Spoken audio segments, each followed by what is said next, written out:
Google's Brainlock. Today I'm joined with Paul Truscott and we're going to be talking about something I've never even heard of to do with Google business profiles, local map rankings. So, Paul, let's get straight into it. Yep. What is Google's Brainlock?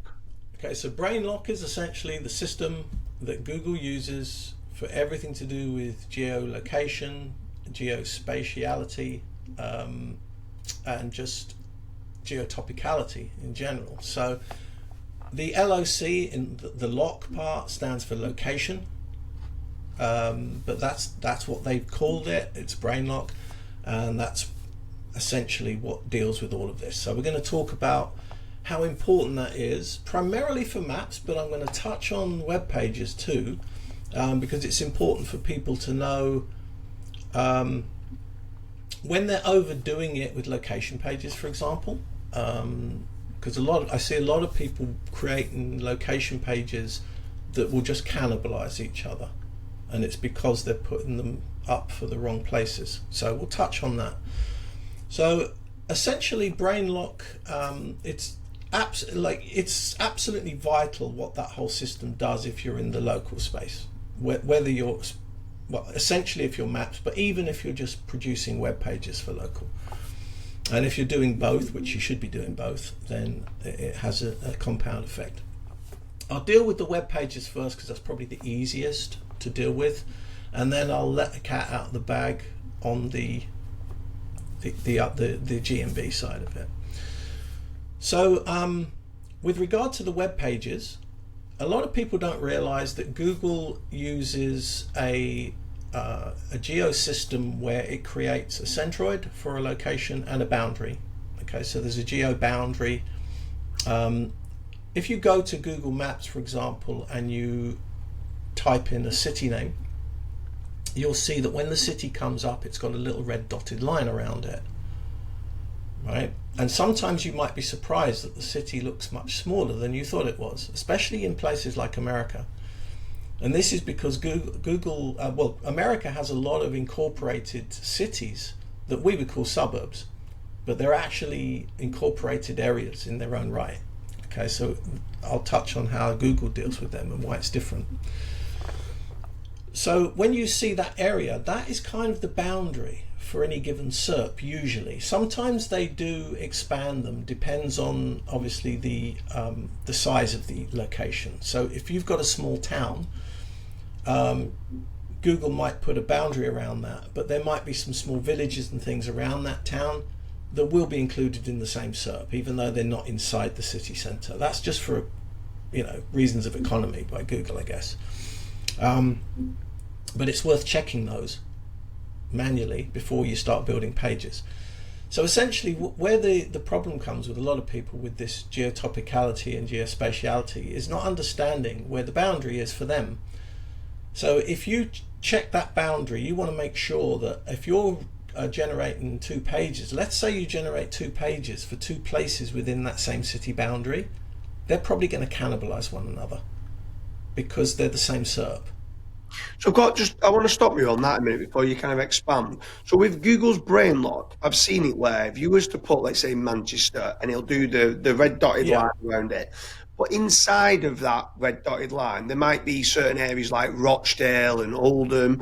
And if you was to search individually, let's say for Oldham would still show up with a dotted line. It might still be within a bigger city of Manchester. You're right. Certain size cities in the UK, for example, it's London, Manchester and Birmingham. They all have sub-SERPs. Right, okay. Right, so they will be done by suburb. New York in America, for example, is done by borough. So the big cities, they will subdivide them and give individual places their own SERP. Yeah. If you went to somewhere like Coventry, that's a single SERP. It doesn't matter where you are inside that area. Kansas City would be the same in America, for example, although Kansas City is an odd one because there's 2 kind of sides to Kansas City. One's in Missouri, one's in Kansas, so probably a bad example. But most American cities that are not huge will have one single SERP, but they will often have a lot of other cities, whereas we would have suburbs, they have other cities. Yeah. So yeah, knowing, but you're right. Even a suburb, if you choose it, Google will put a red dotted line around it to denote where the suburb ends. Yeah. But if you start building, if you built lots of suburb pages, now they might get traffic for if people were searching for the individual suburb, but generally they don't. But if people are searching at a city level and you've created those two suburb pages, they're probably going to cannibalize at that city level because they're both in the same SERP. They're both part of the same city. So people need to be aware of that. And also it's just useful to understand that's how it works. For like, if you're trying to create a bunch of pages to rank across a whole country, then subdividing it the way Google does is the way to go, because that's how Google is looking at it. That's how they're processing it. Like I've said before, always look to the teacher who's going to mark your homework to get the information. So always look at Google. It's amazing what you can find from the SERP, the information that's available on that SERP, just from looking at it. And a map SERP is a good example, or just going to a map itself and putting in the name of the place is going to tell you what the size of the place is and the boundary of it. And then if you click on Get Directions, it'll put the centroid in, so you know where the centre of the city is. It isn't always in the centre either, sometimes it's not, but it'll show you the centroid of the city, and I'll come on to in a moment why that's crucially important for maps, not so much for pages. So yeah, so that's all of that system is part of Brainlock system, that it is computing all of these things. It looks at the content on your page and makes a decision about where that content is supposed to rank, and then it'll start assigning weights and values to the signals that you're giving it. So if you was to enter a new country, let's say you've never done any local SEO in, let's say, Spain as being an example, and someone came to you and says, Paul Truscott, I need you, you're the legend of local SEO, I need you to come along and do me some local pages in Spain. Are you using Google's Brainlock to decide which pages to open up with a location page? And if so, how do you get Google's Brainlock? How do you get that information? Okay, well, it's all, so you're not well, you're using Google's Brainlock in the sense that you're using Google to get the information, and it's Google's Brainlock that's dealing with all that. Yeah. But it's quite simple to do. It's a little bit time consuming, but it's easy to do. So what you would do is you would install something like a Chrome extension like GS Location Changer, or any location changer that you can find. You can do this on a mobile phone. It's actually easier on a mobile phone to do it with something like, what's the one I use? I can't even remember the name of it now. But any kind of location changer, it doesn't matter. And then what you do, you find out where the city boundary is for that city that you want to rank in. Change your location to one side of it, and then do a near me search. Right, just do a near me search. Say gutter clean near me, whatever it is you want to rank for. Then go to the other side of the city. Open another page. Keep that page open on your desk. If it's your desktop, keep that page open. Open up another tab. Now change the location. Make sure you don't delete the original page, because it'll just give you a different result because you've changed location. So change location now. Do another search from the other side of the city, and see what SERP you get.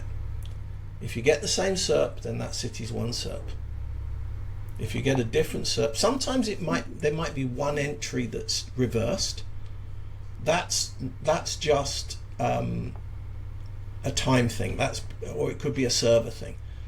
It's nothing to do with the SERP. But if you get a completely different SERP, like if there's 3 pages in there that weren't there before, then that's a different SERP. And then you've got to say, okay, so they've subdivided that city into smaller SERPs. So then you go about finding out how have they done that. Usually they do it at a suburb level. That's how they've done it, say for Manchester and Birmingham, and London is done by at borough level. So that's how they break them down. So that's how you find out what is a single SERP. Otherwise you're wasting time building more pages than you need to, for one thing, and also the risk of cannibalization with those pages. So that stops you from doing that. It's a bit laborious, but once you've done that research once, Let's say you're going to cover 20 niches. If you're like someone like you, who's in like about a gazillion different niches, you only have to do that once, because if they've got that location's going to be the same. It's going to be a single SERP for everything, or it's going to be a multi-SERP for everything. It's not going to change depending on the category. Yeah. So it's only information you have to gather one time. But flipping, any more questions on that? If you have, I'll answer those if I can. No, so from a web page, from a local SEO point of view, I get it now with regards to checking out the Brainlock kind of geofence of where it is and stuff. Yeah. What about them for Google business profiles? Google business profiles, it gets really interesting, right? Because again, this is not something Google have ever. This wasn't in the leak, so it's not something that Google have ever publicly announced. But I've done a lot of testing on this. Basically, how Google assesses the geolocation or the centroid of a city. We know we've already discovered how it assesses the boundary. Okay, so all this again, this is all Brainlock doing this. But the centroid of the city is essentially just one pair of coordinates, a single pair. Okay, across any big city, there's going to be literally billions of pairs of coordinates, but the centroid is just one single pair. And how you find it, as I said, you go to maps, you Google the city, then click get directions, and that'll put a pin in there. That's the center of the city. Get those geocoordinates, that's the centroid. That is essentially what Google determines to be the city, the entity. Right, so if we're talking about Manchester, that pair of geocoordinates that denote Manchester, that is the pair of geocoordinates for that entity. And the further you get away from that entity, the less relevant you are. Or the further you get away from that pair of geocoordinates, the less relevant you are to that entity. So why this is important for ranking? If you're trying to rank for keyword plus city terms, which a lot of home service type businesses do, the closer you are located to that city centre, the easier it is to rank for any keyword containing the city name. Right? So the further you get away from it, the converse. So with regards to that, could I then start uploading, let's say, images and put the longitude and latitude coordinates specifically for the centroid, and that's going to give me better chances, or starting doing things literally from that centroid outwards? Not if you're not located there. It will help. Yeah. It will help, but location trumps everything. So if you're, for example, if somebody wants to refer back to one of the other podcasts we've done, we talked about geotopicality and we touched on the SABs. They can refer to that as to how you might deal with this. But it's all done by location. So the closer you are located, so in other words, it's nodes and edges again, James.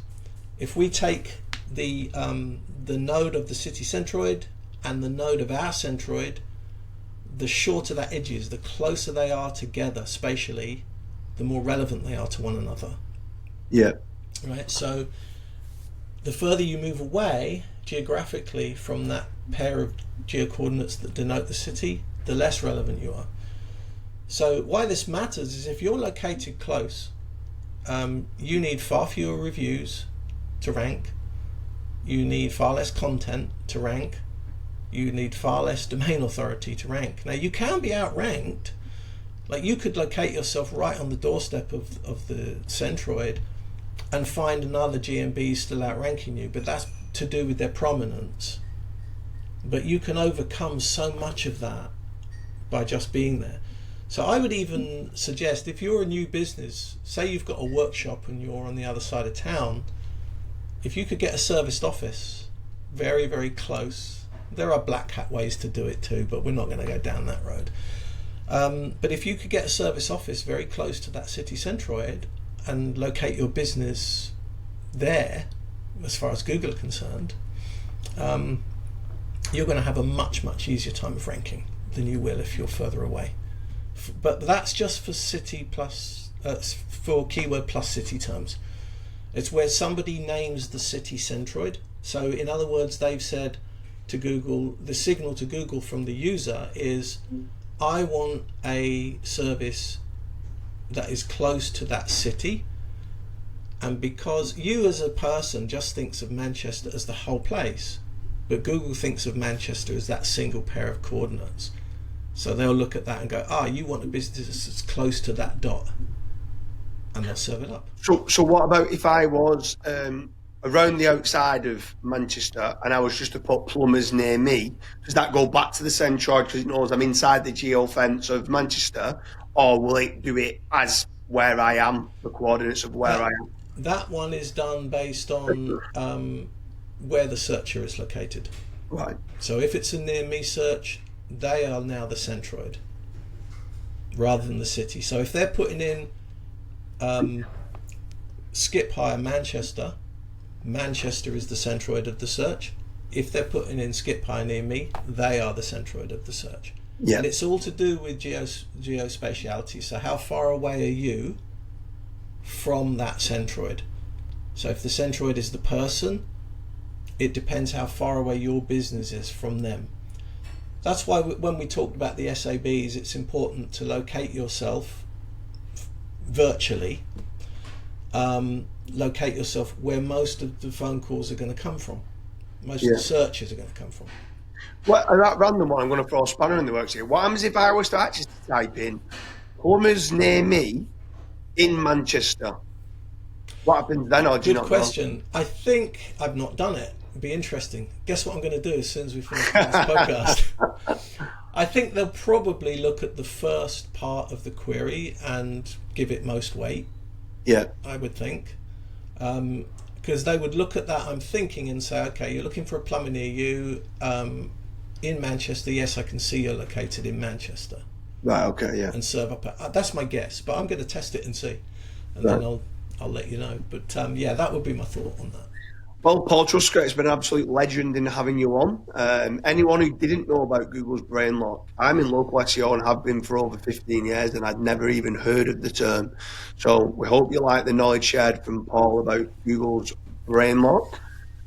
Leave a comment in the comment section. Can you expand on anything that Paul said? Is there any other questions that you want me to ask him and do a follow-on maybe episode? Paul, it's been an absolute pleasure, and thank you very much. Thank you, James. Likewise, mate. Cheers, mate. Thanks a lot for having me. Cheers now.